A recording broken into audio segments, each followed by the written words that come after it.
Hello students, Shivani art classes पे आप सभी का मोस्ट वेलकम है। चलिए आज के लिए ये वीडियो मैं आप सभी के लिए बना रही हूँ, जिसमें हम वन लाइनर में देखेंगे हर एक महत्वपूर्ण प्रश्न। कंप्लीट मैराथन क्लास आप सभी के लिए होने वाली है। टीजीटी पीजीटी के साथ साथ डीएसएसबी वाले और साथ ही बीपीएससी वाले एलटी ग्रेड के जो भी स्टूडेंट फाइन आर्ट एग्ज़ाम की प्रिपरेशन कर रहे हैं, तो सभी के लिए marathon class Shivani art classes की तरफ से बिल्कुल फ्री होगी। आप लोग बस इसे शेयर करेंगे, ज़्यादा से ज़्यादा शेयर कर दीजिएगा, लाइक कीजिएगा और चैनल पर नए जुड़े हो तो सब्सक्राइब करेंगे। चलिए हम स्टार्ट करते हैं, ज़्यादा टाइम वेस्ट नहीं करना है। इसके साथ एक इम्पॉर्टेंट जानकारी भी ले लीजिए कि 4 PM पर आपकी डेली लाइव सेशन होता है शिवानी आर्ट क्लासेस पे, तो आप सभी लोग जुड़ा करें। चलिए हम शुरू करते हैं। यहाँ पे वन लाइनर आपको कंप्लीट मैराथन क्लास दी जा रही है। लाइक शेयर एंड सब्सक्राइब कर लेंगे। चलिए स्टार्ट करते हैं। चलिए तो यहाँ पर हम स्टार्ट करते हैं और ये आपकी क्या है, विश्व एवं भारतीय प्रागैतिहासिक चित्रकला के प्रमुख केंद्र। तो यहाँ से जो भी प्रश्न पूछे जाएंगे उनको हम वन लाइनर के रूप में देखेंगे। चलिए पहला आपका प्रश्न बन सकता है कि प्रागैतिहासिक कला का अर्थ क्या है। ऐतिहासिक काल के पूर्व की जो कला है इसे प्रागैतिहासिक कला कहते हैं। नेक्स्ट पूछा जाता है प्रागैतिहासिक चित्रों के संदर्भ में असत्य कथन। तो असत्य क्या है कि यहाँ पर चित्रों में दमकता लाल, चमकीला नीला एवं प्रफुल्ल हरा रंग भरा गया है, तो ऐसा बिल्कुल भी नहीं है, इसलिए आपका ये असत्य कथन है। ठीक है, यहाँ पे गेरू रंगों का प्रयोग किया गया है। तो आगे देखेंगे यहाँ पर फ्रैंको कैंटाब्रियन क्षेत्र किसे कहते हैं। यूरोपीय प्रागैतिहासिक चित्रों के प्रमुख केंद्र को क्या कहते हैं, फ्रैंको कैंटाब्रियन क्षेत्र कहते हैं। वन लाइनर में चीज़ें आसान तरीके से लर्न हो जाती हैं। तो देखेंगे फ्रैंको कैंटाब्रियन क्षेत्र किससे संबंधित हो जाएंगे, तो ये सभी जो फ्रैंको कैंटाब्रियन क्षेत्र हैं ये आपके प्रागैतिहासिक कला से संबंधित हैं। आगे हम और बढ़ेंगे। चलिए मुजफ्फरपुर, बिंदगी, खुर्जापुर, सरगुजा, इनमें से भारत में प्रागैतिहासिक चित्र कहाँ प्राप्त हुए हैं, तो आपके भारत में जो है सरगुजा से प्रागैतिहासिक चित्र प्राप्त होते हैं। नेक्स्ट है कपड़ा, शिला, कागज, कैनवास में से प्रागैतिहासिक चित्रों की धरातल क्या रही। प्रागैतिहासिक चित्रों की धरातल क्या है, शिला, यानी कि शिलाओं पर प्रागैतिहासिक चित्र बनाए गए हैं, तो उनकी धरातल क्या हो जाएगी, शिला यानी कि पत्थर। आगे हम देखेंगे प्रागैतिहासिक भारतीय चित्रकला बनाई गई, तो चट्टानों पर बनाई गई। नेक्स्ट पूछा जाता है कि प्रागैतिहासिक चित्र कैसे हैं, तो ये गुहा चित्र हैं, गुहाओं में बने हुए चित्र हैं, तो गुहा चित्र आंसर हो जाएगा। नेक्स्ट प्रागैतिहासिक शिला चित्रों का विषय क्या था, तो विषय क्या हो जाएगा, आखेट है, पशु पक्षी और युद्ध। ठीक है, प्रागैतिहासिक शिला चित्रों का विषय क्या होगा, आखेट है, पशु पक्षी है और युद्ध से रिलेटेड चित्र यहाँ पर बने हुए हैं। आगे है प्रागैतिहासिक चित्रों के विषय हैं पशु, मानव और पक्षी, यानी पशुओं के चित्र भी मिलते हैं, मानवों के और पक्षियों के भी। अगर आपसे पूछ लिया जाए कि सर्वाधिक किस पशु का चित्र मिलता है, तो आप आंसर करेंगे हिरन को। ठीक है, हिरन। और अगर पक्षियों में पूछा जाए सर्वाधिक कौन सा पक्षी है, तो आपका मयूर हो जाएगा। ठीक है, पशु पूछा जाए तो हिरन, और अगर पक्षी पूछ लिया जाए कि सर्वाधिक किस पक्षी का अंकन मिलता है, तो वो है मयूर, याद रखेंगे। चलिए आगे देखते हैं हम। प्रागैतिहासिक काल के चित्रों में सबसे अधिक चित्र किसके मिले हैं, तो सबसे अधिक चित्र जो मिले हैं वो आखेट से संबंधित चित्र मिले हैं। ठीक है, प्रागैतिहासिक चित्र प्रधानतया किससे संबंधित है, आखेट विषय से संबंधित है, यानी कि शिकार से संबंधित। नेक्स्ट पूछा जाता है तैल, पेस्टल, जल रंग, स्याही तथा गेरू व चारकोल में से प्रागैतिहासिक चित्र किससे निर्मित किए गए हैं, तो जितने भी प्रागैतिहासिक चित्र हैं आपके ये गेरू व चारकोल से निर्मित किए गए हैं। साथ ही याद रखिएगा इन चित्रों में कैसे रंग मिलाए जाते थे, तो जानवरों की चर्बी में रंग मिलाए जाते थे। ठीक है, आगे चलिए यहाँ पर कथन वाला प्रश्न भी है कि मध्य प्रदेश में प्रागैतिहासिक चित्रों की अधिकतर संख्या प्राप्त होती है। कारण यहाँ पर दिया गया कि प्रागैतिहासिक काल में व्यक्ति इस क्षेत्र में रहना अधिक पसंद करते थे। तो इस तरह से जब प्रश्न आपके सामने आ जाता है तो उस पर काफ़ी विचार कर लिया करें, थोड़ा सा उस पर ध्यान दिया करें। तो यहाँ पर आपका क वाला जो है दृढ़ कथन वो सही है, लेकिन आपका ख यहाँ पर क्या है, असत्य है। तो ऑप्शन क ख सही है, लेकिन ख यहाँ पर असत्य हो जाएगा। नेक्स्ट आगे देखेंगे। यूरोपीय प्रागैतिहासिक चित्रों के प्रमुख केंद्र स्थित हैं उत्तरी स्पेन एवं दक्षिणी फ्रांस में। दजला फरात नदियों के दोआब में पनपी सभ्यता कौन सी हो जाएगी, मेसोपोटामिया की सभ्यता। फास्ट रिवीजन के लिए क्लासेस दी जा रही हैं, यानी कि मैराथन क्लास आपके लिए फास्ट रिवीजन के लिए दी जा रही है, इसलिए हम थोड़ा सा यहाँ पर फास्ट ही चल रहे हैं। चलिए मेसोपोटामिया की सभ्यता क्या है, इराक की सभ्यता हो जाएगी। सिलेंडर सील का संबंध किससे है? तो सिलेंडर सील का संबंध मेसोपोटामिया की कला से हो जाएगा। सारी चीज़ें आप लोगों ने पढ़ रखी हैं। यहाँ पर क्विक रिवीजन के तौर पे ये मैराथन क्लास दी जा रही है। नील नदी की घाटी में पनपी सभ्यता है, तो वो कौन सी सभ्यता है? मिस्र की सभ्यता आपकी हो जाएगी। तूतनखामेन का संबंध किससे रहा? तूतनखामेन का संबंध रहा मिस्र से। नेफरतीती, महारानी नेफरतीती का संबंध किससे हो जाएगा? तो न्यू किंगडम से हो जाएगा। ऑप्शन में जल्दी से न्यू किंगडम खोजते हुए लगा दीजिएगा टिक। सुमेरियन सभ्यता विकसित हुई, तो सुमेरियन सभ्यता जो है ये सिंधु नदी के तट से विकसित होती है। आगे पूछा जाता है अमृतत्व की कला किसे कहते हैं? तो मिस्र की जो प्राचीन कला है इसे आपकी क्या कहा जाता है? अमृतत्व की कला। नेक्स्ट है स्टोन हिंज अवस्थित है, तो स्टोन हिंज कहाँ पर स्थित है? ये ब्रिटेन में हो जाएगा। चलिए आगे चलते हैं। आगे आपसे पूछ लिया जाता है कि दुशाला ओढ़े योगी की मूर्ति कहाँ प्राप्त हुई थी?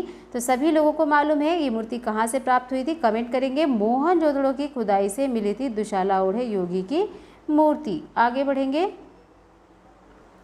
चलिए नेक्स्ट क्या पूछा जाता है? हड़प्पा से क्या प्राप्त हुआ था? पुरुष धड़। ठीक है, हड़प्पा से प्राप्त पुरुष धड़ किससे बना है? ये लाल चूना पत्थर का बना है पुरुष धड़। पशु आकृति युक्त मोहरे कहाँ से पाई गई? मोहनजोदड़ो से। पशु आकृति युक्त मोहरे कहाँ से पाई गई?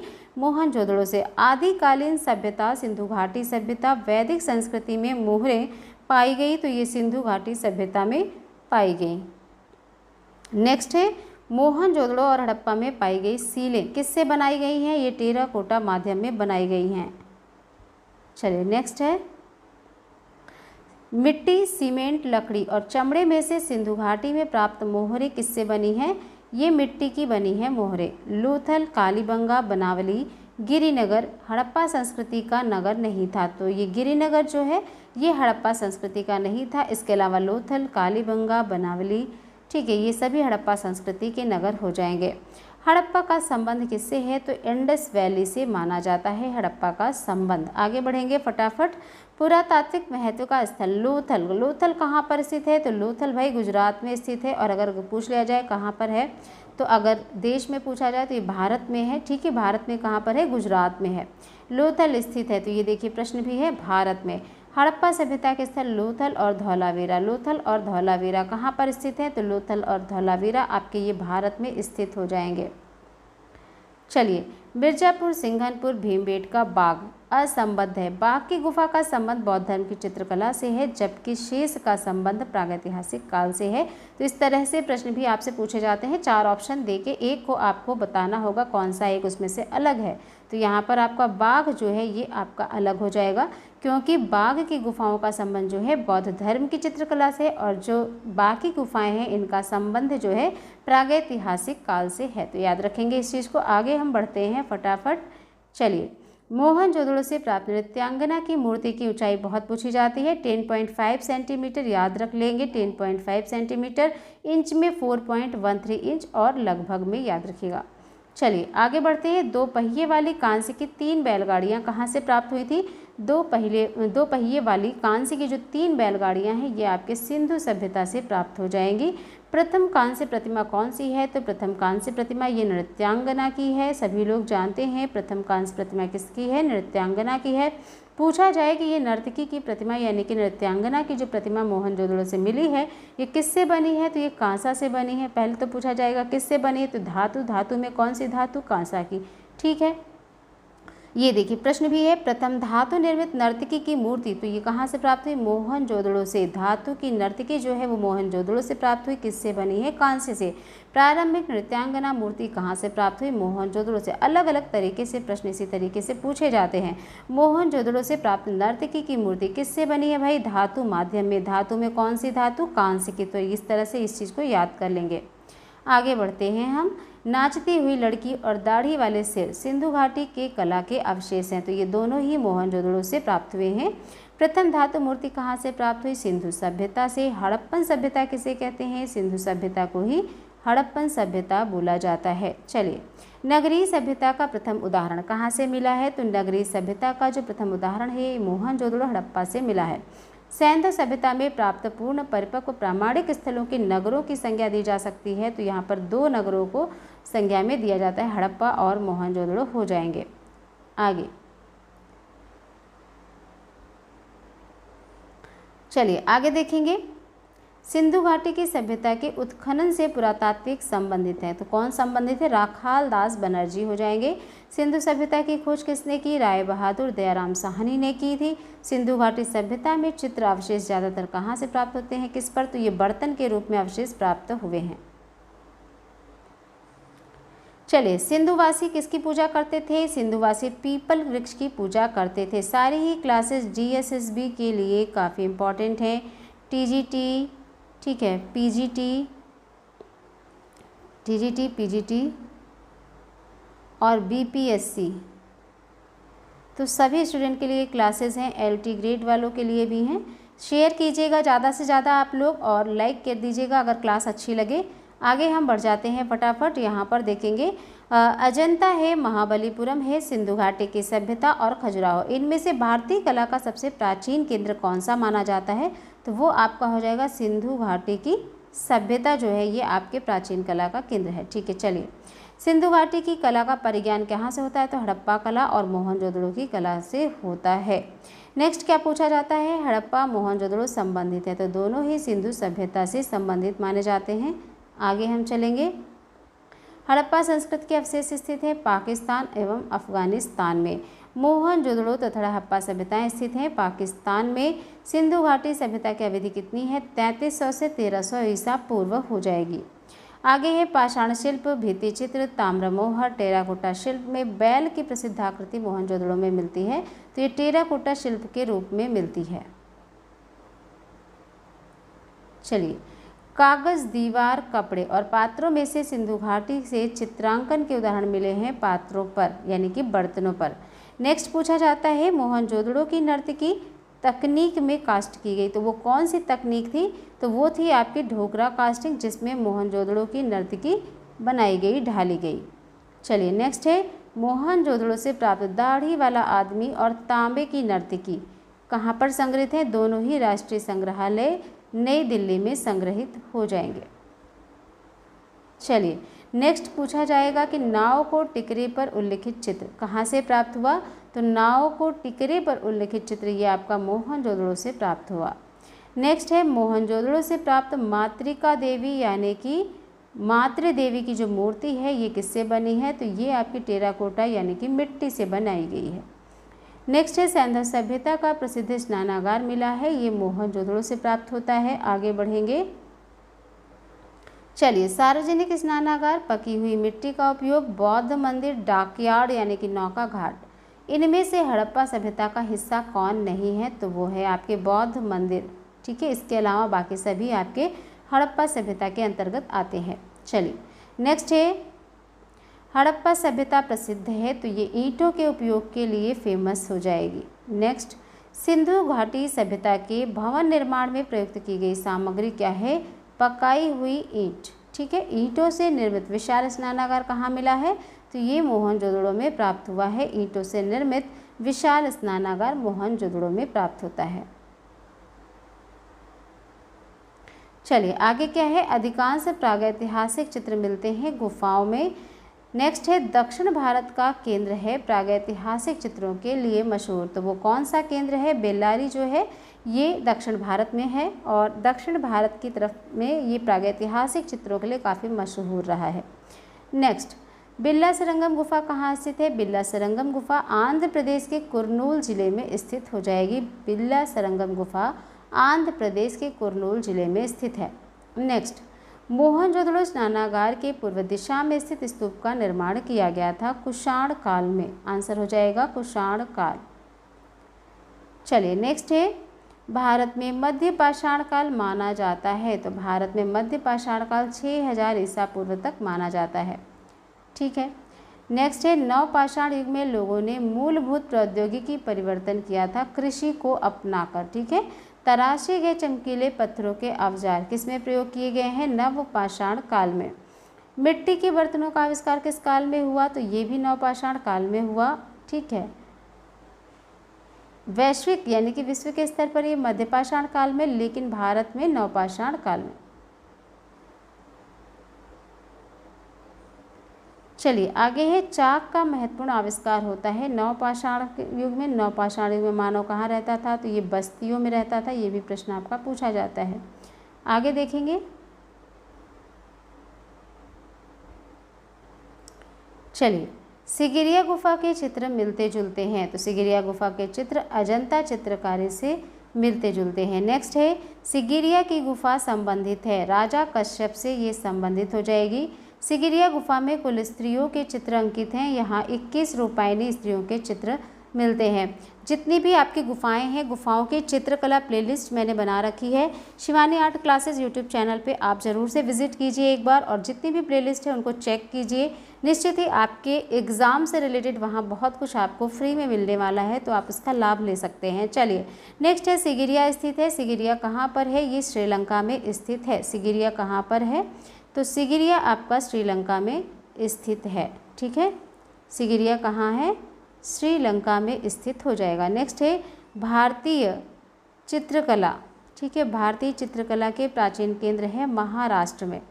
नेक्स्ट है, मानव मुख के साथ पंख धारण किए। ठीक है, मानव मुख के साथ पंख धारण किए सांड कहाँ पाया गया, असीरिया कला में। नेक्स्ट है, अरिग्नेशियन एवं मैगडेलेनियन शब्दावली प्रयुक्त होती है पूर्व ऐतिहासिक कला के संदर्भ में। इन शब्दावलियों का प्रयोग किया जाता है पूर्व ऐतिहासिक कला के संदर्भ में। नेक्स्ट है, पूर्व ऐतिहासिक गुफा चित्रकारी के वर्णन के संबंध में सही नहीं है, तो ये है एनिमिस्टिक, आपको ऑप्शन में मिलेगा, टिक कर दीजिएगा। नेक्स्ट है,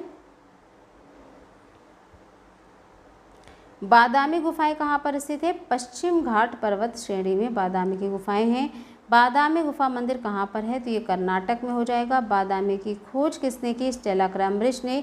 बादामी गुफा का जो रंगीन चित्र है कब प्रस्तुत हुआ था, वर्ष 1938 में बादामी गुफा के रंगीन चित्रों को प्रस्तुत किया गया। चलिए, बादामी गुफा चित्रों की प्रतिकृतियां ललित कला अकादमी के निमंत्रण पर किसने बनाए हैं, JM अहिवासी ने। शिव विवाह से संबंधित दृश्य का गुफा चित्र कहाँ से प्राप्त होता है, बादामी गुफा में। बादामी गुफा संख्या 1 की छवियां हैं, क्या हो जाएंगी, नटराज के रूप में भगवान शिव, नटराज के रूप में भगवान शिव। नेक्स्ट आगे बढ़ेंगे, चलिए बादामी की गुफाएं प्रतिनिधित्व करती हैं, तो ये चालुक्य शैली का प्रतिनिधित्व करती हैं। चालुक्य वंश की राजधानी कहाँ थी, बादामी हो जाएगी। बादामी गुफा संख्या 4 की छवियां क्या हैं, आदिनाथ जैन तीर्थकर हो जाएंगे। बादामी गुफाओं को विकसित किया गया चालुक्यों के तहत। चित्रित शैलाश्रय लखुड़ियार, लखुड़ियार कहाँ पर स्थित है, तो ये आपका उत्तराखंड में, NCERT पढ़ाते वक्त भी मैंने ये बताया है। चित्रित शैलाश्रय लखुड़ियार कहाँ पर स्थित है, उत्तराखंड में। यूनान की कलाकृति रथवाहक बनाई गई है 470 ईसा पूर्व में। पूछा जाता है पार्थेनन, पार्थेनन कहाँ पर स्थित है, तो एथेंस यानी कि यूनान में पार्थेनन हो जाएगा। कहाँ पर स्थित है, एथेंस यानी कि यूनान में। सौंदर्य की देवी वीनस का यूनानी रूप क्या है, एफ्रोडाइटी। सौंदर्य की देवी वीनस का यूनानी रूप है एफ्रोडाइटी। नेक्स्ट क्या पूछा जाता है कि इतिहास में सिकंदर के समय की कला को किस नाम से जानते हैं, हेलेनिस्टिक कला के नाम से जाना जाता है। ठीक है, नेक्स्ट मरणासन्न गाल यानी कि डॉइंग गाल का संबंध किससे है, हेलेनिस्टिक कला से हो जाएगा। नेक्स्ट पूछा जाता है कि यूरोप के प्राचीन प्रस्तर युग का समय क्या है, लगभग 30,000 वर्ष पूर्व। अगला है प्रागैतिहासिक कालीन अधिकांश चित्र मिले हैं, तो ये नवपाषाण काल में मिले हुए हैं। चलिए नेक्स्ट क्या है, उत्तर पाषाण काल की चित्रकला के प्रमुख उदाहरण कहाँ से मिलते हैं, बेल्लारी में, सिंघनपुर में और मिर्जापुर में। नेक्स्ट प्रागैतिहासिक काल में बने हाथी के चित्र जिसके शरीर पर क्या है, पान की आकृति बनी है, तो ये कहाँ पर स्थित है, ये है पिंडाल गुफा में। नेक्स्ट आदिकाल की चित्रकला मानी जाती है 30,000 ईसा पूर्व से 50 ईस्वी तक, याद रखेंगे। नेक्स्ट है काली आकृति वाली शैली के चित्र बने थे, तो ये कहाँ पर बने थे, यूनान में हो जाएंगे। चलिए अच्छा लग रहा हो तो सब्सक्राइब तो करना ही है, चैनल को लाइक कर दीजिएगा। ठीक है, इसके अलावा आप शेयर कर दीजिएगा, क्या करना है, शेयर। नेक्स्ट आगे बढ़ेंगे, तो ये आज आपकी मैराथन क्लास हो रही है और डेली 4 PM पर शिवानी आर्ट क्लासेस पे एक लाइव सेशन मिलता है जहाँ पर आपको मॉक टेस्ट कराए जाते हैं। तो आप करना चाहें तो ज़रूर से जुड़ सकते हैं शिवानी आर्ट क्लासेस के साथ 4 PM पर। आगे बढ़ते हैं। चलिए नेक्स्ट है यहाँ पर उत्तरकाशी की हुडली गुफा के शैल चित्र प्रयोग किया गया। उत्तरकाशी की हुडली गुफा के शैल चित्रों में किसका प्रयोग किया गया है? नीले रंग का। सप्तमातृका किससे संबंधित हो जाएगी? मातृ देवियों से। लोथल तथा कालीबंगा दोनों हड़प्पा कालीन स्थल हो जाएंगे। लोथल किस लिए प्रसिद्ध है? हड़प्पा बंदरगाह के रूप में। चलिए नेक्स्ट क्या है? लोथल प्रसिद्ध है हड़प्पा बंदरगाह के रूप में। आगे बढ़ते हैं। विपरीत कालानुक्रम में गुफाएं हो जाएंगी बाघ, भाजा, लोमस ऋषि और भीमबेटका। अभिकथन वाला प्रश्न है, इसको भी देखेंगे। सिंधु सभ्यता की प्रोटो शिवशील शिव प्रतिमा की पूर्वगामी मानी जाती है। तर्क दिया गया, ये तथ्य सिंधु घाटी की लिपि से प्राप्त सूचना से ज्ञात है। ए सही है लेकिन आर सही नहीं है। तो यहाँ पर देख लीजिएगा, ए आपका सही है और आर नहीं सही है। आगे बढ़ेंगे। अभिकथन वाला प्रश्न एक और है। प्राचीन यूनानी मूर्तियाँ ब्रांज कास्टिंग लास्ट वर्क पद्धति का प्रयोग कर बनाई जाती थी। ठीक है। तर्क क्या दिया गया कि मोम की अनेक विशेषताएं हैं जो मूल स्वरूप के निर्माण की दृष्टि से उपयुक्त है। तो ए और आर दोनों यहाँ पर क्या है? सही है। ए भी सही है आपका और इसका जो तर्क बताया गया आर वो भी सही है।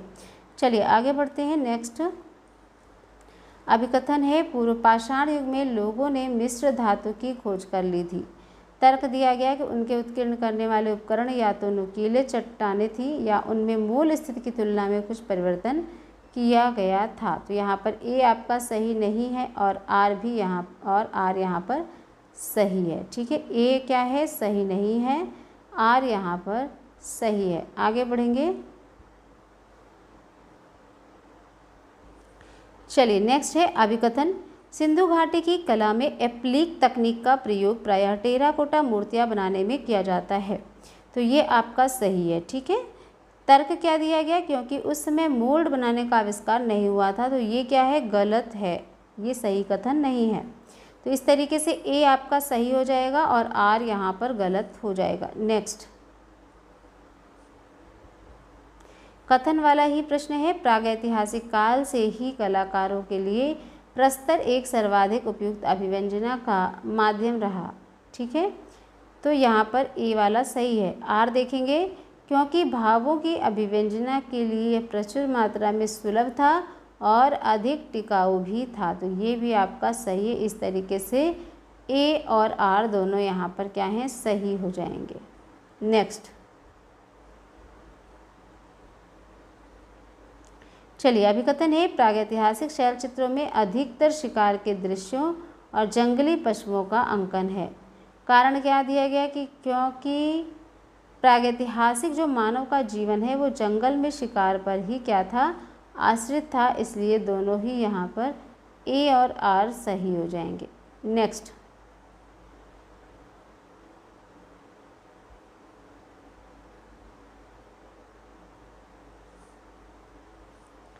चलिए नेक्स्ट है, पुरातात्विक स्थलों के भित्ति चित्रों का सही क्रम। अजंता 230 से 220 BC। बादामी का क्या समय है? 540 से 757 AD। और इसके बाद एलोरा की बात करें तो 575 AD से 9वीं शताब्दी। सित्तनवासल की बात करें तो 7वीं से 9वीं शताब्दी। नेक्स्ट आगे बढ़ेंगे।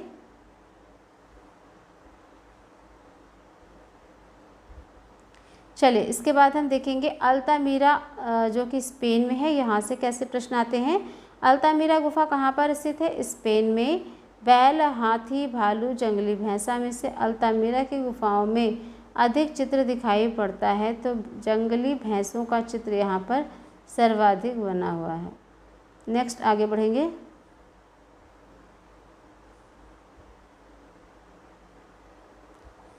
तो आगे यहाँ पे पूछा जाता है कि बैल, हाथी, जंगली भैंसा, इनमें से अल्तामीरा की गुफाओं में अधिक चित्र है। तो वो है जंगली भैंसे का। नेक्स्ट क्या पूछा जाएगा कि स्पेन की प्रागैतिहासिक चित्रकला में क्या क्या चित्रित है। तो स्पेन की जो प्रागैतिहासिक चित्रकला है इसमें रेड डियर है, मानव है और बाइसन। आगे बढ़ेंगे।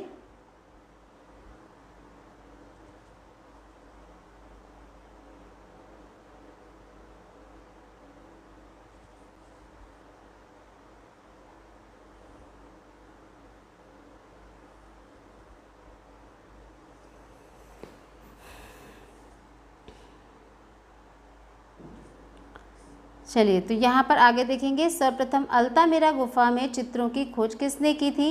मारिया सातुओला ने। ठीक है, मारिया सातुओला ने सबसे पहले अल्तामिरा गुफाओं में चित्रों की खोज की। नेक्स्ट क्या पूछा जाता है? उत्तरी स्पेन में प्रागैतिहासिक गुफा स्थित है, तो वो कौन सी गुफा है? अल्तामिरा की गुफा। नेक्स्ट है प्रागैतिहासिक काल के चित्र यूरोप में प्राप्त हुए हैं अल्तामिरा से।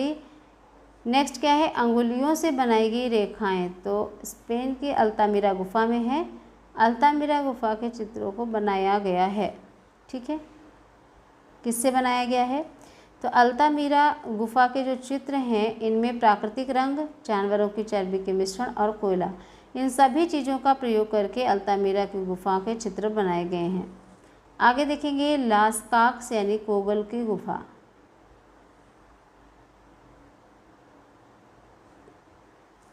तो नेक्स्ट है वृषभों वाला कक्ष कहाँ पर स्थित है? वृषभों वाला कक्ष लास काक्स की गुफाओं में स्थित है। नेक्स्ट क्या पूछा जाता है? ध्यान देंगे। यूरोपीय प्रागैतिहासिक कला का लास काक्स क्षेत्र कहाँ पर स्थित है? तो ये दक्षिणी फ्रांस में स्थित है। लास काक्स की गुफा की खोज कब हुई थी? 1940 में। लास काक्स की गुफाओं में दीर्घकाय पशु आकृतियाँ हैं बाइसन की। तो सारी चीज़ें इंपॉर्टेंट हैं। आगे हम बढ़ेंगे। भोपाल क्षेत्र जो कि भीमबेटका। प्रश्न है, पूछा जाएगा कि विश्व की प्राचीनतम प्रागैतिहासिक चित्रकला का केंद्र कहाँ पर है? तो भीमबेटका आंसर होगा। नेक्स्ट है प्रागैतिहासिक चित्र भारत में कब पाए गए? कहाँ पर पाए गए? ठीक है, प्रागैतिहासिक चित्र भारत में कहाँ पाए गए? भीमबेटका में। सबसे पुरानी ज्ञात कलाकृति कौन सी है? भीमबेटका पेट्रोग्लिफ सबसे पुरानी ज्ञात कलाकृति हो जाएगी। 2003 में वर्ल्ड हेरिटेज साइट में घोषित किया गया भीमबेटका को। 2003 में वर्ल्ड हेरिटेज साइट भी घोषित किया गया। 2003 समय याद रखिएगा। नेक्स्ट है भीमबेटका की पाषाण गुफाएं कहाँ स्थित है? विंध्याचल की पहाड़ियों में। ठीक है, भीमबेटका नामक पहाड़ी में गुफाएं प्राप्त हुई हैं। कितनी? 600 गुफाएं प्राप्त हुई हैं। नेक्स्ट अगला क्या है? भीमबेटका है, तो भीमबेटका क्या है? भीमबेटका एक प्रकार से पहाड़ी है, यहाँ पर गुफाएं अवस्थित हैं। तो कैसी? मध्य प्रदेश में। ठीक है, नेक्स्ट क्या पूछा जाएगा? भीमबेटका गुफा के चित्रों की खोज सर्वप्रथम किसने की? तो भीमबेटका के गुफा चित्रों की खोज सबसे पहले श्री V.S. वाकड़कर ने की थी। ठीक है, कब की थी? जल्दी से ये आप लोग कमेंट सेक्शन में बताएंगे। चलिए, भीमबेटका की खोज हुई 1957 में। भीमबेटका में चित्र कैसे मिलते हैं? प्रागैतिहासिक चित्र मिलते हैं। भीमबेटका के गुहा चित्रों में सबसे अधिक रंग प्रयोग किया गया है, तो वो लाल रंग हो जाएगा। भीमबेटका में प्राप्त होने वाले शैल चित्र अधिकतर किससे बने? तो दीवार व छत पर ये सर्वाधिक चित्र बने हुए मिलते हैं, दीवार व छत पर। ठीक है, नेक्स्ट क्या है? भीमबेटका में चित्र प्राप्त हुए हैं, शैल चित्र प्राप्त हुए हैं। नेक्स्ट है भीमबेटका की गुफाएं नज़दीक हैं, तो ये भारत के नज़दीक हो जाएगी। अगला है पुरापाषाण काल के दौरान बने भीमबेटका के चित्र हैं हाथी, जंगली सांड और बाघ के। भीमबेटका के शिला उत्कीर्ण चित्रकारी किस अवधि की है? तो ये आपकी है मेसोलिथिक अवधि।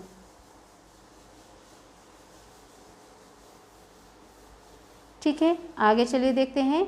भीमबेटका लखनियादरी पंचमढ़ी प्रसिद्ध हैं, तो ये किसके लिए प्रसिद्ध है? गुफाओं के लिए। ठीक है, प्रागैतिहासिक चित्र देखे जा सकते हैं पंचमुढ़ी में।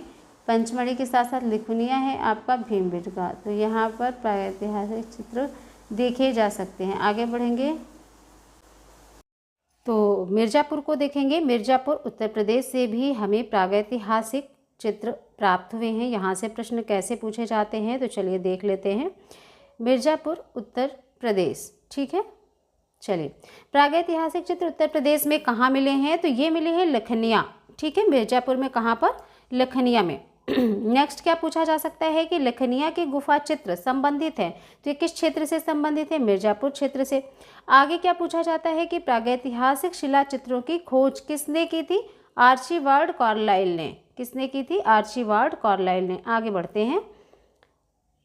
नेक्स्ट है, भारतवर्ष में प्रागैतिहासिक चित्रों की सर्वप्रथम खोज कहाँ से हुई है? तो ये मिर्जापुर से हुई है। मिर्जापुर की गुफाओं में सर्वाधिक चित्र किस विषय पर बनाए गए हैं? आखेट से संबंधित। फिर पूछा जाए कि घोड़मंगर कहाँ स्थित है? तो ये आपका कहाँ पर है? मिर्जापुर में हो जाएगा। घायल सुअर का गुफा चित्र कहाँ पर मिलता है? मिर्जापुर में। आगे और भी इम्पॉर्टेंट पॉइंट्स मिलते हैं। पूछा जाएगा कि भारतीय प्रागैतिहासिक कला केंद्र से गैंडे का आखेट करते हुए शिकारी, तो गैंडे का आखेट करते हुए शिकारी ये कहाँ से प्राप्त होते हैं? हरनी हरन से। ठीक है। मिर्जापुर के पूर्व ऐतिहासिक चित्रों में हम क्या देख सकते हैं? घोड़े और हाथी की छवियां यहाँ से दिखाई देती हैं। आगे चलिए, मिर्जापुर क्षेत्र की जो भारतीय गुफा चित्र बने हुए हैं ये कहाँ पर है? कैमूर की पहाड़ियों पर। ये ऑप्शन में आपको मिलेगा कैमूर की पहाड़ियों पर, तो आंसर टिक कीजिएगा। नेक्स्ट क्या है कि मिर्जापुर की गुफाएं स्थित हैं, ये उत्तर प्रदेश में है, सभी लोगों को मालूम होगा। उत्तर प्रदेश में प्राप्त प्रागैतिहासिक चित्र हैं, तो ये है मिर्जापुर में। मिर्जापुर कला केंद्र है। प्रागैतिहासिक चित्रों का क्वेश्चन घुमा फिरा के पूछा जाता है, तो अच्छे से इस टॉपिक को पढ़ेंगे तो आपको सारे ही प्रश्न क्लियर होंगे। चलिए, मिर्जापुर में प्राप्त प्रागैतिहासिक चित्रों में नृत्य का दृश्य, ये इम्पॉर्टेंट होगा। तो नृत्य का दृश्य जो है ये कहाँ है? लखनिया में मिलता है। आगे बढ़ेंगे।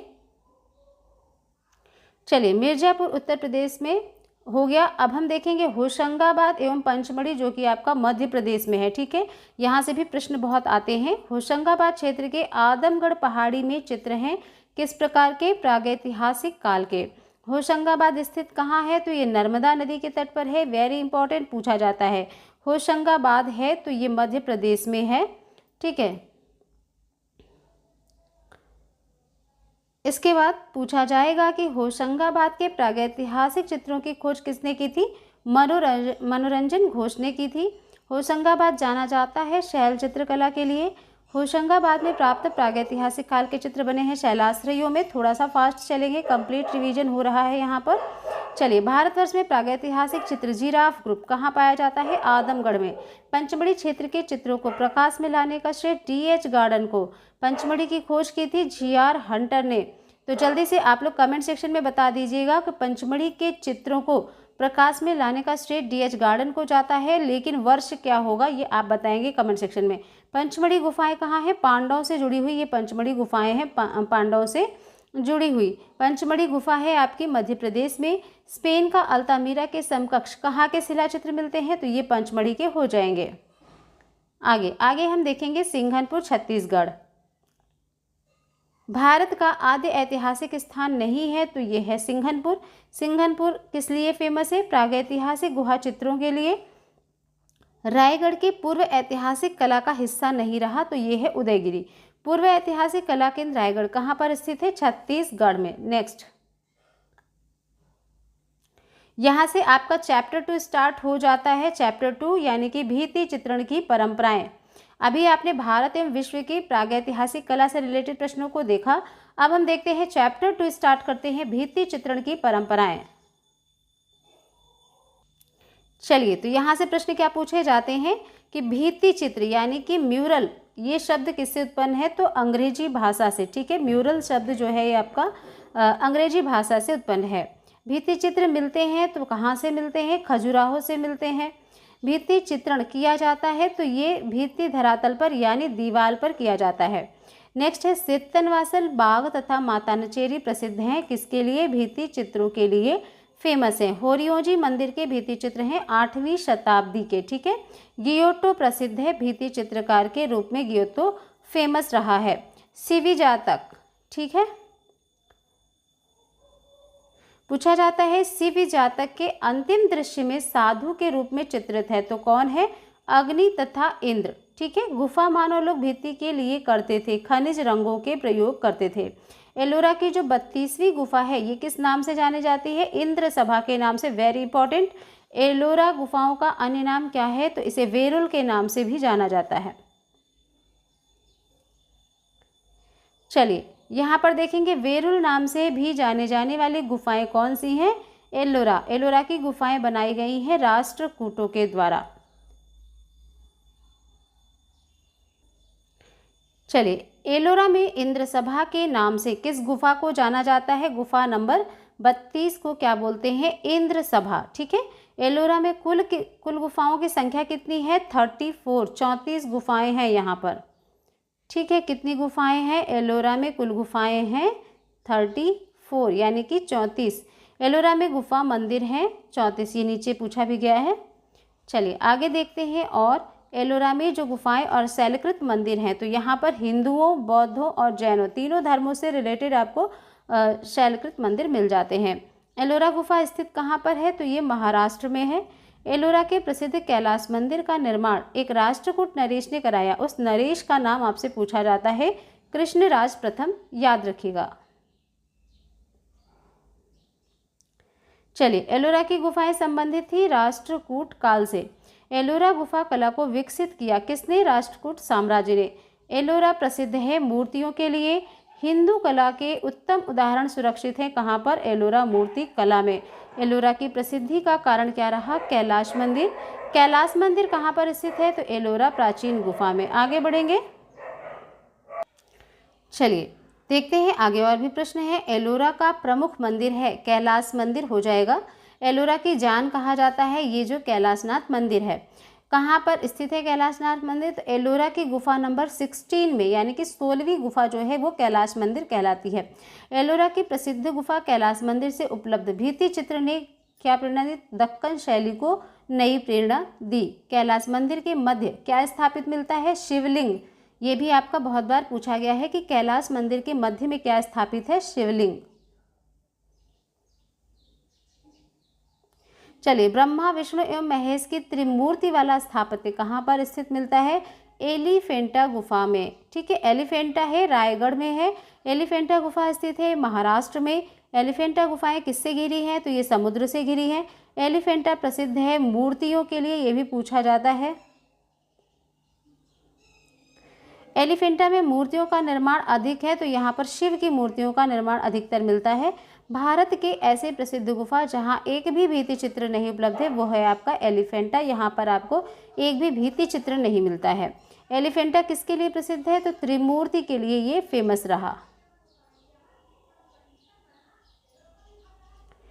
एलिफेंटा जिस टापू पर स्थित है उसे जाना जाता है धारापुरी के नाम से। ठीक है, धारापुरी के नाम से उसे जाना जाता है। प्रसिद्ध मूर्ति शिल्प त्रिमूर्ति कहाँ पर है? तो ये एलिफेंटा में है। एलिफेंटा गुफाओं महाराष्ट्र को लगभग सदी में बनाया गया, तो 5वीं से 8वीं शताब्दी ईस्वी। विख्यात महेश मूर्ति रॉक कट कहाँ है? एलिफेंटा में हो जाएगी।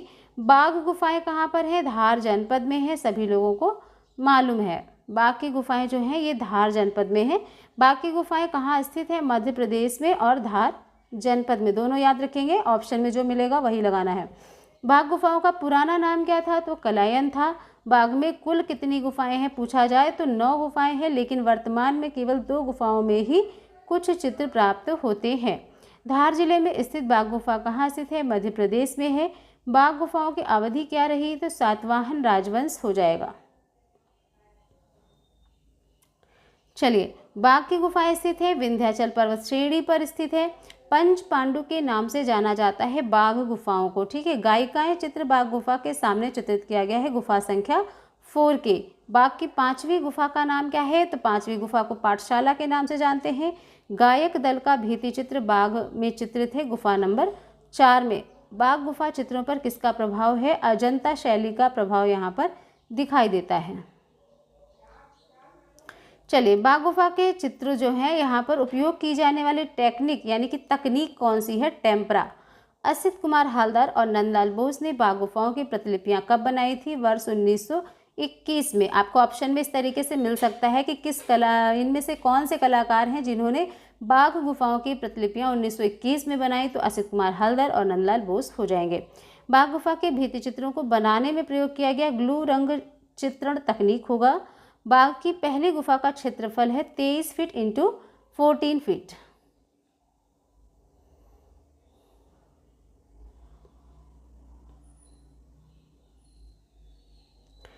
चलिए, बाघ की गुफा चित्रों का सर्वप्रथम परिचय 1818 में पत्रिका के माध्यम से दिया गया, तो लेफ्टिनेंट डेंजरफील्ड के द्वारा। ठीक है, बाघ गुफा में रंगमहल कौन सी गुफा है, तो चौथी गुफा जो है उसे रंगमहल के नाम से जाना जाता है और तीसरी गुफा को हाथी खाना के नाम से जानते हैं। नेक्स्ट, चलिए अभिकथन, अजंता और बाघ की छतों पर बौद्ध धार्मिक ग्रंथों और जातक कथाओं का चित्रण है। तर्क क्या दिया गया, ऐसा इसलिए है कि इन गुफाओं में बौद्ध भिक्षु रहते थे, तो यहाँ पर ए सही नहीं लेकिन आर यहाँ पर आपका सही है। तो अजंता और बाघ की छतों पर बौद्ध धार्मिक ग्रंथों और जातक कथाओं का चित्रण है, ये आपका सही नहीं है लेकिन आर यहाँ पर सही है। ठीक है, ऐसा इसलिए है कि इन गुफाओं में बौद्ध भिक्षु रहते थे।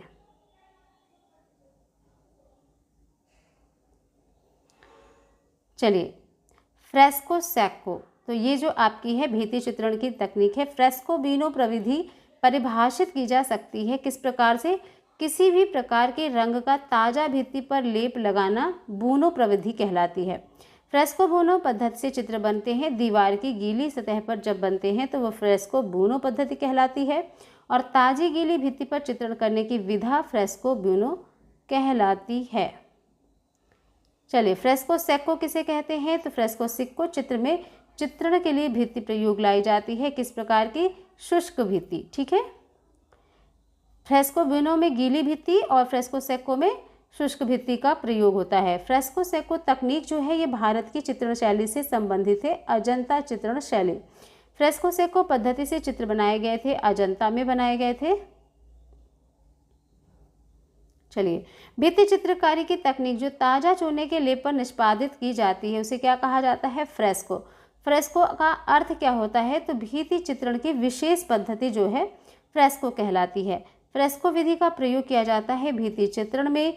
जोगीमारा गुफा कहाँ स्थित है, रामगढ़ पहाड़ी में। ठीक है, जोगीमारा गुफा कहाँ स्थित है, रामगढ़ पहाड़ी में। नर्मदा नदी के उद्गम के पास प्रसिद्ध चित्र गुफा है, तो कौन सी गुफा है नर्मदा नदी के पास, उद्गम के पास जोगीमारा की गुफाएं हैं। जोगीमारा गुफा में ईसा से पूर्व के चित्र मिलते हैं, 300 ईसा पूर्व मिलते हैं। जोगीमारा की गुफा की लंबाई कितनी है, 10 फीट, यानी कि 10 × 6 × 6 इसकी माप है। तो यहाँ पर 10 फीट क्या है, इसकी लंबाई है। नेक्स्ट पूछा जाता है कि जोगीमारा के चित्र बने हैं, तो जोगीमारा के चित्र जो बने हैं ये सफ़ेद पृष्ठभूमि पर बनाए गए हैं। जोगीमारा किस लिए प्रसिद्ध है, भित्ति चित्र के लिए फेमस रहा। लाल लिली कुमुदनी के पुष्पों पर एक युगल नृत्य करते हुए चित्र कहाँ पर अंकित है, ये जोगीमारा में है। लाल लिली कुमुदनी के पुष्पों पर एक युगल नृत्य करते हुए कहाँ पर अंकित किया गया है, जोगीमारा गुफाओं में। मानव आकृति, मछली, हाथी तथा नारियल पेड़ के साथ प्राकृतिक दृश्य में जोगीमारा गुफा के चित्रों का हिस्सा नहीं है। नारियल पेड़ के साथ प्राकृतिक दृश्य ये वहाँ का हिस्सा नहीं है। अजंता के भित्ति चित्रों से पहले कहाँ का भित्ति चित्रण हुआ, तो जोगीमारा की गुफाएं हैं जहाँ पर अजंता से पहले भित्ति चित्रण हुआ है। जोगीमारा गुफा के चित्रों की अवधि क्या है, अजंता गुफाओं से पहले की। भारतवर्ष में ऐतिहासिक काल के प्राचीनतम भित्ति चित्र कहाँ से प्राप्त होते हैं, जोगीमारा गुफा से। भित्ति चित्रण की कला भारत में कहाँ से प्रारंभ हुई, जोगीमारा की गुफाओं से। फ्रेस्को ब्यूनो प्रक्रिया का सही क्रम क्या होता है, तो सबसे पहले अरिचियो, इसके बाद ड्राइंग, इंतोनाको, फिर पेंटिंग। ठीक है, ये क्या है, फ्रेस्को ब्यूनो प्रक्रिया का सही क्रम आपका हो जाता है। कौनते एक रेखाचित्र तकनीक है जिसका आविष्कार कहाँ हुआ है, फ्रांस में। चलिए, अभिकथन है, फ्रेस्को सेक्को की तुलना में फ्रेस्को ब्यूनो में रंग अधिक टिकाऊ होता है। तर्क दिया गया, क्योंकि फ्रेस्को ब्यूनो एक शुष्क प्रक्रिया है जबकि फ्रेस्को सेक्को सीधे आर्द्र प्लास्टर में किया जाता है। तो यहाँ पर ए सही है, आर आपका यहाँ पर गलत है, इस चीज़ को याद रखिएगा। चलिए, नेक्स्ट है, ये भी आपका अभिकथन में पूछा जा सकता है। फ़ैरोहनिक मिस्र में फ्रेस्को सेक्को का व्यापक रूप से उपयोग नहीं किया जाता था, किंतु रोमानो मिस्र में ऐसा नहीं था। तो यहाँ पर दोनों ही आपका क्या है, गलत कथन दिया हुआ है। आगे देखेंगे, अजंता फ्रेस्को से किस तरह से प्रश्न आते हैं। अजंता के चित्रों की चित्रण विधि क्या है, फ्रेस्को टेक्निक हो जाएगी। अजंता की गुफा चित्रों का माध्यम, टेम्परा माध्यम आपका हो जाएगा। अजंता भित्ति चित्र सर्वोत्तम उदाहरण है तो फ्रेस्को विधा के। अजंता की चित्रकला का उदाहरण है फ्रेस्को का। अजंता चित्रकला का माध्यम क्या है? फ्रेस्को तकनीक हो जाएगा। अजंता के भित्ति चित्र निर्मित किए गए हैं मिश्रित विधि हो जाएगा। ऑप्शन में मिश्रित विधि जरूर से टिक करेंगे। अजंता के चित्र निर्मित हैं भित्ति पर हैं। अजंता की भित्ति चित्रकारी में सतह को तैयार करने में क्या अपनाया गया? चावल की भूसी और गोंद सहित गाय का गोबर। वेरी इंपॉर्टेंट, पूछा जा सकता है। चावल की भूसी और गोंद सहित गाय का गोबर यहाँ पर प्रयोग में लाया गया। ठीक है। अजंता फैला हुआ है तो 600 गज, ठीक है, और 548.64 मीटर की लंबाई में ये फैला है। अजंता 3 कलाओं का केंद्र है। स्थापत्य कला, मूर्ति कला और चित्रकला, तीनों का केंद्र है अजंता। चलिए, अजंता यानी कि एलोरा की गुफाएं अजंता की गुफाओं से कितनी दूर है? लगभग 104.9 किलोमीटर। अजंता में पूर्ण चित्रित गुफाओं की संख्या के विषय में कौन सा ऑप्शन सही होगा? तो 6 गुफाएं यहाँ पर जो हैं पूर्ण चित्रित गुफाओं की संख्या कितनी है? 6। अजंता के चित्रकारों ने पीला रंग किससे बनाया था? तो पीला रंग अजंता के चित्रकारों ने संख्या से बनाया था। ठीक है, संख्या से। अजंता में क्यूरेटर की नियुक्ति हुई थी 1908 में, यहाँ पर क्यूरेटर की नियुक्ति हुई थी। महात्मा बुद्ध का गृह त्याग चित्रित है अजंता की 16वीं गुफा में ये मिलता है। पूछा जाता है अप्सरा नामक चित्र अजंता की किस गुफा में है? अप्सरा नामक चित्र अजंता की 17वीं गुफा में है। अजंता में राजकीय शोभा यात्रा इंपॉर्टेंट है, ये गुफा संख्या 1 में आपको चित्र मिल जाएगा। राजकीय शोभा यात्रा अप्सरा नामक चित्र जो है गुफा संख्या 17 में है। राजकीय शोभा यात्रा गुफा संख्या 1 में है। और अजंता गुफाएं प्रकाश में कब आई थी? 1819 में। व्हेन-सांग एडवर्ड एलेक्स रिचर्ड्स में से अजंता एलोरा की गुफाओं को सबसे पहले किसने देखा था? तो सबसे पहले देखने वाले थे व्हेन-सांग। वह पाश्चात्य कला समीक्षक जिसने अपने लेखों के माध्यम से अजंता भित्ति चित्र के विराट सौंदर्य की सराहना की, कौन हो जाएंगे? E.V. हेवन। यहाँ पर आपका एक अभिकथन वाला प्रश्न सामने आ रहा है। अजंता का वर्तमान स्थल उस समय के शासकों व व्यापारियों के दल ने भगवान बुद्ध को अपनी श्रद्धांजलि अर्पित करने के लिए चुना था। कारण क्या है? ख ऑप्शन में देखेंगे। स्थलाकृति की स्थिति कुछ इस प्रकार की थी कि वह भगवान बुद्ध के कतिपय जन्म व दार्शनिक प्रतीकों से मेल खाती थी, तो उपयुक्त के संदर्भ में सही है। तो यहाँ पर केवल ख ये जो कथन है आपका सही है और ये गलत है। ठीक है, यह सिद्ध है कि अजंता चित्रों में बौद्ध धर्म के दोनों मत निरूपित हैं, यानी कि हीनयान और महायान। ठीक है, महायान के दर्शन से संबंधित सही कथन कौन सा है? तो वे बुद्ध की दिव्यता में विश्वास करते थे। वे बुद्ध व बोधिसत्वों के अनुग्रह व सहारे से सभी के मोक्ष की कामना करते थे। और तीसरा क्या है? वे बुद्ध व बोधिसत्वों की उपासक की मूर्तियों को पूजते थे। चौथा है उनके 2 मुख्य दार्शनिक मत थे, माध्यमिक एवं योगाचार। तो ये सारे आपके सही संबंधित कथन रहे। अजंता गुफाओं में 1000 बुद्ध ये जो चित्रित है ये आपका गुफा संख्या 2 में है। अजंता एलोरा की गुफाएं कितने समय में बनकर तैयार हुई? तो 1100 वर्ष लग गए थे। अजंता भित्ति चित्रों की रचना किसके समय में हुई? वाकाटक एवं चालुक्य राजवंश के शासनकाल में। ठीक है, चित्रकला, मूर्तिकला, वास्तुकला का संगम एक साथ कहाँ पर देखने को मिलता है? अजंता में।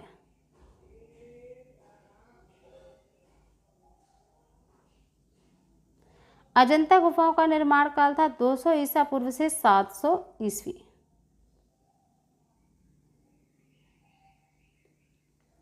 अजंता की सर्वप्रथम बनी प्रतिलिपियां कहाँ प्रदर्शित हुई थी? क्रिस्टल पैलेस इंग्लैंड में ये प्रदर्शित की गई थी सबसे पहले। और 1844 में सर्वप्रथम अजंता के चित्रों की जो प्रतिलिपियां हैं किसने तैयार की थी? रॉबर्ट गिल ने। अजंता गुफाओं के भित्ति चित्रों की अनुकृतियां सर्वप्रथम बनाई गई, तो ये रॉबर्ट गिल के द्वारा ही बनाई गई। अजंता में गुफाएं जो हैं ये आपकी 2 प्रकार की मिलती हैं, अभ्यारण्य और विहार। ठीक है, चैत्य और विहार भी कहते हैं। इसके बाद अजंता का श्रेष्ठ कार्य किसके समय में हुआ? तो ये गुप्त काल में हुआ है। अजंता की गुफा में फ्रेस्को चित्र चित्रित किया गया गुप्त राजवंश के उत्थान काल में। अजंता की चित्रकला किससे संबंधित है? सातवाहन और गुप्त काल से संबंधित है। अजंता में परिप्रेक्ष्य का प्रयोग हुआ है, काल्पनिक परिप्रेक्ष्य यहाँ पर देखने को मिलेगा। अजंता के समकालीन चित्र मिलते हैं बाघ की गुफाओं में। अजंता का चित्र नहीं है तो महावीर जो है ये अजंता का चित्र नहीं होगा। यहाँ पे भगवान बुद्ध से रिलेटेड चित्र आपको मिलेंगे। अजंता के चित्र संबंधित हैं बुद्ध से, ठीक है। अजंता चित्रों का मूल विषय बुद्ध चरित्र रहा। अजंता के चित्र आधारित है बुद्ध के जीवन पर। अजंता में Bodhisattva wall painting very very important, ये आपका गुफा संख्या 1 में है। अजंता की गुफा संख्या 1 का निर्माण काल भी पूछा जाता है 7वीं शताब्दी। ये प्रश्न भी आपका पूछा गया है और इम्पॉर्टेंट भी है।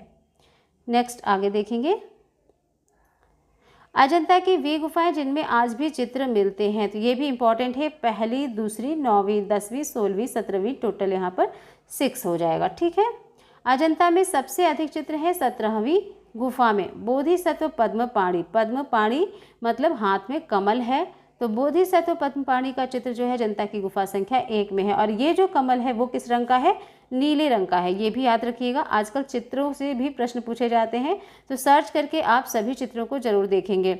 अजंता की गुफा संख्या 1 में बना विश्वविख्यात चित्र है पद्मपाणि बोधिसत्व का। चलिए, अजंता की गुफा संख्या 1 का चित्र आपका वज्रपाणि का भी है। बौद्ध भीति चित्रकला पद्मपाणि बोधिसत्व कहाँ स्थित है? अजंता गुफाओं में।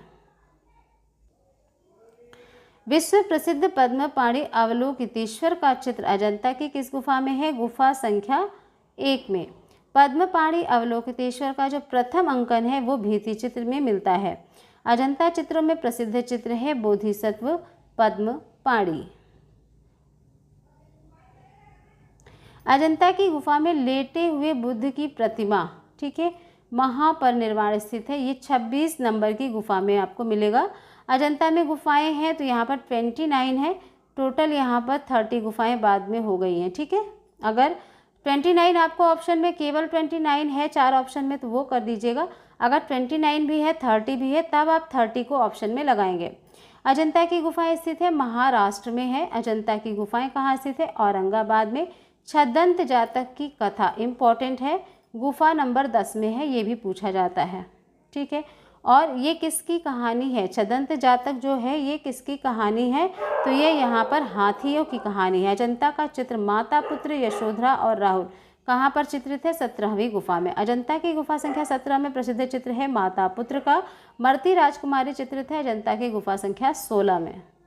फास्ट रिवीजन यहाँ पर चल रहा है तो जल्दी जल्दी देखेंगे। भिक्षुक बुद्ध का प्रसिद्ध चित्र है अजंता की गुफा संख्या 17 में। अजंता की गुफा में हंस जातक चित्रित है गुफा संख्या 17 में। वेशांतर जातक का चित्र अजंता में है गुफा संख्या 17 में। मैत्रेय अर्थात भविष्य के बुद्ध का अंकन जो है ये भी अजंता की गुफा संख्या 17 के प्रवेश द्वार के ऊपर बना हुआ है। मार विजय की मूर्ति कहाँ है? तो मार विजय की मूर्ति जब आपसे पूछा जाए तो गुफा संख्या यहाँ पर 26 होगा, ठीक है। ये सही नहीं है आपका। मार विजय की मूर्ति आपकी गुफा संख्या 26 में मिलती है।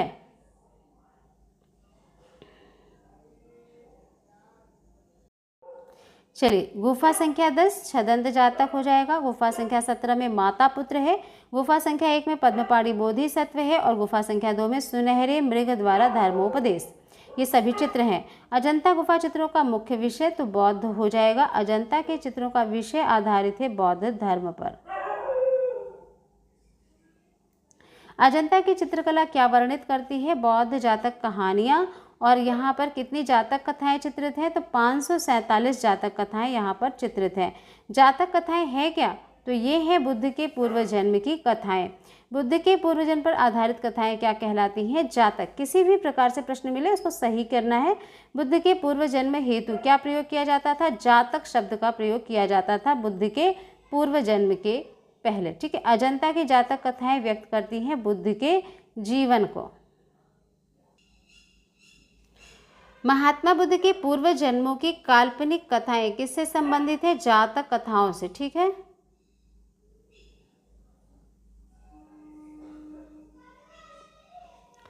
इसके बाद पूछा जाता है कि अजंता में जुड़े चित्र या मूर्ति नहीं है, तो जैन, ईसाई तथा हिंदू धर्म से, ठीक है। अजंता की गुफाओं में भित्ति चित्रों के लिए प्रसिद्ध है 29 गुफाएं, 5 चैत्य। श्री फर्गुसन के द्वारा ये दी गई संख्या है। यहाँ पर 30 गुफाएं भी होगा, लेकिन ये फर्ग्यूसन के द्वारा दी गई संख्या है, 29 गुफाएं और 5 चैत्य। ठीक है। बोधिसत्व अवलोकितेश्वर का चित्र है अजंता से। अजंता की गुफा में चित्र शैलियाँ हैं यहाँ पर 3। अजंता प्रस्तर कटाव वास्तुकला से संबंधित है, तो बौद्ध धर्म से सही सुमेलित करने वाला आए तो बोधिसत्व की पद्मपाणी पेंटिंग जो है गुफा संख्या 1 में है। विदुर पंडित जातक पेंटिंग जो है अजंता की गुफा संख्या 2 में है। वेशांतर जातक पेंटिंग पूछी जाए तो ये गुफा संख्या 17 में है। चैत्य हॉल पूछा जाए तो गुफा संख्या 19 में। गुफाओं की चित्रकला प्लेलिस्ट चैनल पर है, वहाँ से आप सभी गुफाओं के विषय में डिटेल भी देख सकते हैं। आगे देखेंगे प्रसिद्ध चित्रित पैनल जिसमें इंद्र के साथ अप्सराएं एवं एक किन्नर दंपति चित्रित हैं, वह अजंता की चित्रित गुफा संख्या 17 में है। ठीक है।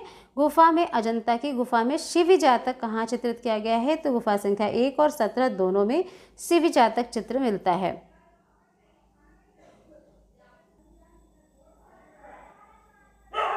आगे देखेंगे अभिकथन है अजंता भित्ति चित्र के चित्रकारों ने बुद्ध के जीवन की विभिन्न घटनाओं के चित्रण में अत्यधिक प्रकृतिवाद लाने के लिए वैज्ञानिक परिप्रेक्ष्य में कार्य किया।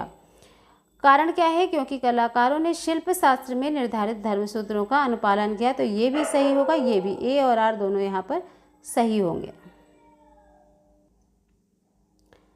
चलिए अभिकथन वाला ही है अजंता की चित्रकला में बुद्ध और बोधिसत्वों का अंकन है। कारण है क्योंकि इन्हें बौद्ध चित्रकारों ने चित्रित किया था, तो ए सही, लेकिन आर यहाँ पर आपका गलत है। ए सही आर गलत है। आगे जयपुर फ्रेस्को से किस तरह से प्रश्न आते हैं देखिएगा। राजस्थानी जयपुर शैली के भित्ति चित्र बनाए जाते हैं, गीली सतह पर ये चित्र बनते हैं। जयपुरी फ्रेस्को चित्रण वर्तमान में कहाँ सिखाया जाता है, वनस्थली केंद्र पर सिखाया जाता है। जयपुरी फ्रेस्को में निहित दीप्त रूप यानी कि चमचमाती सतह के संबंध में सही है, तो क्योंकि ये अकीक पत्थर से घोटाई करके चमकाए जाते हैं, यही आपका कथन सही होगा। श्यामलाल डालूराम जगन्नाथ सीताराम में से जयपुर से अलवर आने वाला भित्ति चित्रण का सिद्ध हस्त चित्रकार कौन था, डालूराम। डालूराम जो था ये भित्ति चित्रण का सिद्ध हस्त चित्रकार था। आगे बढ़ेंगे। यूरोपीय फ्रेस्को चित्रों की तकनीक का प्रभाव भारत की जिस शैली पर पड़ा है वह है आपकी जयपुर फ्रेस्को शैली। इटालियन फ्रेस्को पेंटिंग की तकनीक किसके समान हो जाएगी, जयपुरी फ्रेस्को के समान। जिसने भी सब्सक्राइब नहीं किया है शिवानी आर्ट क्लासेज को सब्सक्राइब कर घंटे के बटन को क्लिक कर लीजिएगा। डेली यहाँ पे 4 PM पे MCQ की क्लास होती है और आपको डेली का नोटिफिकेशन मिलेगा। TGT PGT LT grade DSS भी, साथ ही BPSC आपके चंडीगढ़ हरियाणा जहाँ भी फाइन आर्ट से रिलेटेड, आर्ट एग्जाम से रिलेटेड प्रश्न आपको यहाँ पर दिए जाते हैं, उन सभी परीक्षाओं के लिए उपयोगी है ये चैनल। अब यहाँ पर फास्ट रिवीजन में हम आ गए हैं चैप्टर नंबर 3 गोथिक चित्रकला का इतिहास। ठीक है, तो अब हम देखने वाले हैं गोथिक चित्रकला का इतिहास। 2 चैप्टर आपके कंप्लीट करा दिए गए हैं। क्वेश्चन चैप्टर नंबर 3 पर आ जाएंगे। चलिए चैप्टर नंबर 3 स्टार्ट करते हैं। गोथिक कला में विकास हुआ था, तो ये रंगीन कांच की खिड़कियों का विकास यहाँ हुआ था। रंगीन कांच की खिड़कियों की कला प्रारंभ हुई बाइजेंटाइन एवं गोथिक दोनों ही युगों में। बाइजेंटाइन कला की प्रमुख विशेषता क्या है, यहाँ के मणिकुट्टम चित्र हो जाएंगे। रंगीन कांच की खिड़कियों में रंग कैसा प्रयोग होता था, धातु ऑक्साइड का। स्लेट ग्लास विधा ये विकसित हुई गोथिक युग में। अंतरराष्ट्रीय गोथिक शैली का स्थापत्य पाया जाता है इंग्लैंड, जर्मनी तथा इटली में। गोथिक कला शैली मुख्यतः है तो ये आपकी स्थापत्य शैली का है। गोथिक युग में किसकी प्रधानता थी, भवन निर्माण स्थापत्य कला की। गोथिक स्थापत्य शैली का प्रमुख निर्देशन चार्ट्रिस कैथेड्रल ने किया। प्रारंभिक गोथिक मोज़ेक कला में टी से री क्या है, ये छोटे रंगीन घन हो जाएंगे। टी से री क्या है, ये छोटे रंगीन घन है, पूछा भी गया है। इसके बाद आगे देखेंगे इटली के गोथिक काल के चित्रकारों में प्रमुख कलाकार कौन थे, जियोत्तो हो जाएंगे इटली के गोथिक काल के चित्रकारों में प्रमुख कलाकार। चलिए आगे और भी देखेंगे। गोथिक कला के विकास में प्रमुख कारण क्या थे, नगरीकरण, व्यापारिक विकास एवं शक्ति संपन्न राजसत्ता होगा। ठीक है, नगरीकरण, व्यापारिक विकास, शक्ति संपन्न राजसत्ता का विकास यहाँ पे प्रमुख कारण रहे। गोथिक वास्तुशिल्प अधिक प्रचलित था तो ये 12वीं शताब्दी में प्रारंभ और 14वीं शताब्दी में अपने चरमोत्कर्ष पर पहुंची। चलिए, आंतरिक एवं बाह्य सज्जा एक साथ करने का विचार किसमें किया गया था? गोथिक काल में। नुकीले मेहराब वाले भवनों का निर्माण किसमें हुआ? गोथिक युग में। गोथिक शैली के स्थापत्य का जन्म इससे हुआ तो सेंट डेनिस गिरजा से होता है। गोथिक युग की मूर्तिकला का उच्चतम शास्त्रीय रूप कहाँ से पाया जाता है? रीम्स गिरजा में। ठीक है, गोथिक युग की मूर्तिकला का उच्चतम जो शास्त्रीय रूप है ये कहाँ से पाया जाता है? रीम्स गिरजा में। इसके बाद गोथिक कला का वह चित्रकार जिसने इंद्रधनुषी रंगों में चित्रण किया है तो वो है मास्टर ऑफ मोलेंस। यहाँ पर ये चैप्टर आपका कंप्लीट हो जाता है, चैप्टर नंबर 3 गोथिक युग। इसके बाद हम आ जाते हैं चैप्टर नंबर 4 भारतीय लघु परंपरा जैन एवं पाल कला, जहाँ से प्रश्न आपको देखने को मिलेंगे। चलिए, तो जैन एवं पाल कला में देखते हैं किस तरह से प्रश्न पूछे जाएंगे। लघु चित्रकला विकसित हुई थी भारत के पूर्वी हिस्सों में 7वीं शताब्दी से 12वीं शताब्दी के मध्य। शैली का उद्भव एवं विकास कहाँ से हुआ? वह है आपकी पाल शैली। भारत में लघु चित्रों के जनक के रूप में किसे जाना जाता है? तो ये है पाल शासकों को। भारत में लघु चित्रों की शुरुआत पाल राजाओं ने की। सर्वप्रथम लघु चित्र बनाए गए ताड़पत्रों पर। अगर ये एक क्लास आप पूरा देख लेते हैं तो आपके पूरे सिलेबस का रिवीजन यहाँ पर आपका फटाफट हो जाएगा। ठीक है, एग्जाम से पहले जरूर से देखेंगे, बीपीएससी वाले स्टूडेंट उनके लिए विशेष है ये। इसके बाद देखेंगे भारत में सचित्र पुस्तकें सर्वप्रथम कहाँ बनी? ताड़पत्रों पर। पाल शैली का जन्म हुआ 9वीं शताब्दी में। प्रज्ञा पारमिता ताड़पत्र पर चित्र संबंधित ग्रंथ है पाल शैली से। पाल शैली के संरक्षक रहे पाल शासक। पाल पोथी चित्रों का विषय क्या रहा? बुद्ध का जीवन चरित्र। चलिए, पोथी चित्रण का प्रारंभ हुआ पाल शैली में। पाल युगीन पांडुलिपि चित्र अधिकांशतः आधारित है तो ये बौद्ध धर्म पर आधारित है। पाल शैली के अंतर्गत चित्रित होने वाला ग्रंथ है अष्टसहस्रिका प्रज्ञा पारमिता। वेरी वेरी इंपॉर्टेंट पूछा जाता है। पाल के लघु चित्र संबंधित थे बौद्ध धर्म से। पाल शैली में चित्रण का मुख्य विषय रहा बौद्ध धर्म। इस क्लास को ज़्यादा से ज़्यादा शेयर कीजिएगा आप अपने ग्रुप्स में भी, अपने दोस्तों के साथ भी, जो भी स्टूडेंट बिहार बीपीएससी 3.0 का एग्ज़ाम देने जा रहे होंगे। धीमान और बित्तपाल प्रमुख चित्रकार थे तो ये पाल शैली के थे। पाल चित्रकला है बंगाल की आपके। पाल पोथी चित्र बनाए गए ताड़पत्रों पर। ताड़पत्र चित्रित ग्रंथों में पृष्ठ संख्या लिखी जाती थी सीधे हाथ पर। आरंभिक ग्रंथ चित्र बने हैं ताड़पत्र पर। चलिए, पोथी चित्रों का निर्माण कराया पाल राजवंश ने। भारतीय लघु चित्रों की परंपरा प्रारंभ होती है पूर्व मध्यकाल प्राकृत से। ठीक है, पाल शैली के चित्र होते हैं पोथियों में। सित्तनवासल की गुफाएं कहाँ स्थित हैं? तो ये कावेरी नदी के किनारे हैं। ठीक है, डॉक्टर A.B. वर्मा और डॉक्टर रीता प्रताप ने यहाँ पर कृष्णा नदी माना है, जिसे चयन बोर्ड ने भी उत्तर के रूप में माना है। लेकिन सही आंसर क्या है आपका? तो सही आंसर आपका कावेरी नदी है।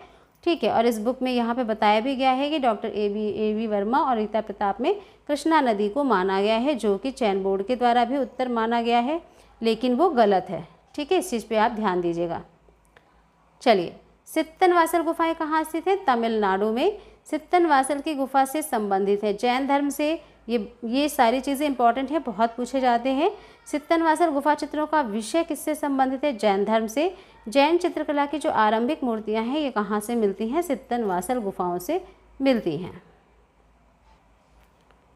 आगे है यहाँ पर कमल सरोवर। भगवान शिव, भगवान विष्णु, बुद्ध में से सित्तनवासल की गुफाओं के छत पर किसकी छवियां दिखाई देती हैं? कमल सरोवर की। बाघ गुहा चित्र, अजंता गुहा चित्र, सित्तनवासल गुहा चित्र तथा बादामी गुहा चित्र में से क्या असंबद्ध है? तो वो है आपका सित्तनवासल गुहा चित्र। यह एक गुफा मंदिर है। ठीक है, गीत गोविंद और कल्पसूत्र सचित्र रचना थी, जैन धर्म की हो जाएगा। अभ्रंश शैली के चित्र प्राप्त होते हैं गीत गोविंद पोथियों में, ये चित्र मिलते हैं।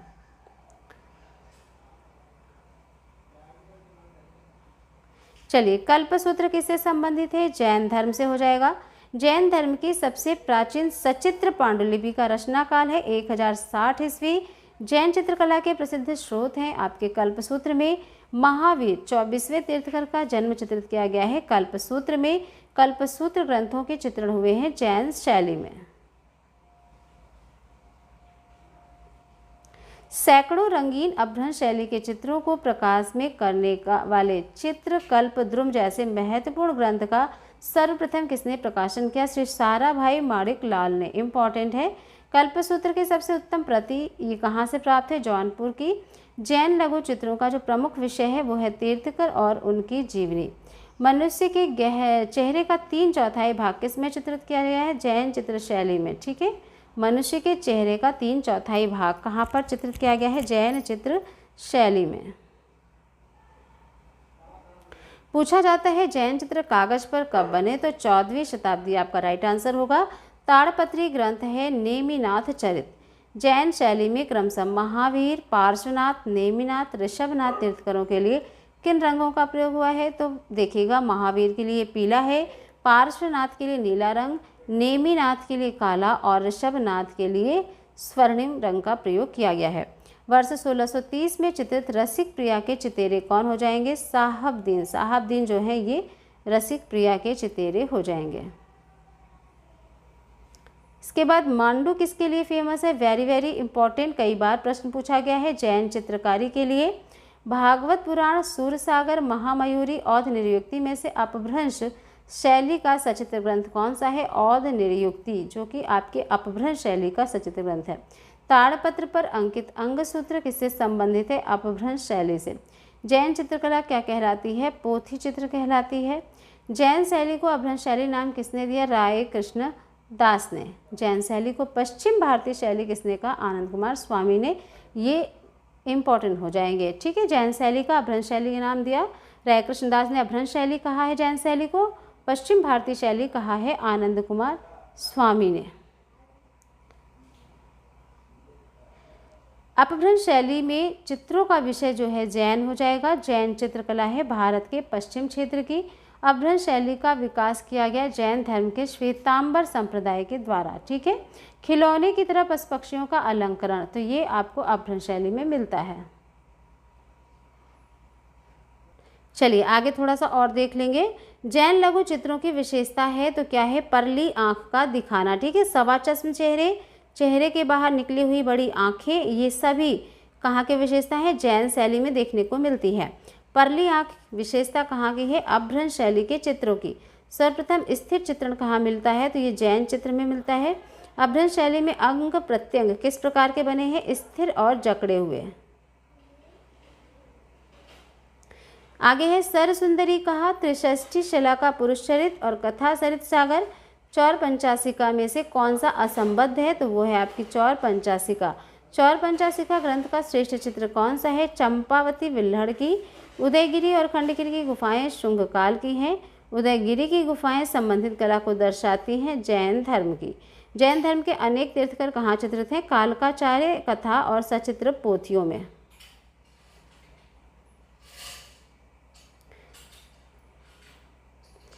कालकाचार्य कथा है एक हस्तलिखित जैन चित्र है। कालकाचार्य कथा और कल्पसूत्र में क्या चित्रित किया गया है? जैन लघु चित्र। इसके बाद प्राचीन बौद्ध कला पर प्रकाश डालने वाले इतिहासकार कौन रहे? लामा तारानाथ, और ये तिब्बती इतिहासकार हैं। ठीक है,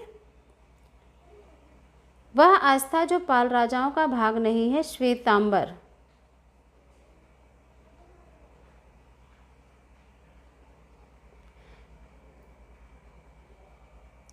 मध्ययुगीन पांडुलिपि चित्र कल्पसूत्र की उल्लेखनीय विशेषता है। ठीक है, उभरे बाहर निकले नेत्र हो जाएगा, कोणीय एवं कठोर रेखांकन हो जाएगा, नुकीली नाक हो जाएगा। ये सारी विशेषताएं हैं कल्पसूत्र की। ठीक है, अभिकथन वाला प्रश्न एक देखेंगे। पाल युग में गुप्तकालीन मूर्तिकला की शास्त्रीय शैली को पुनः परिभाषित किया गया, ये सही हो जाएगा। तर्क है पालकालीन मूर्तिकला में मानव देह के अलंकरण तथा ऐन्द्रिक चित्रण की प्रमुख विशेषता रही, तो यहाँ पर ए और आर दोनों आपके सही हो जाएंगे।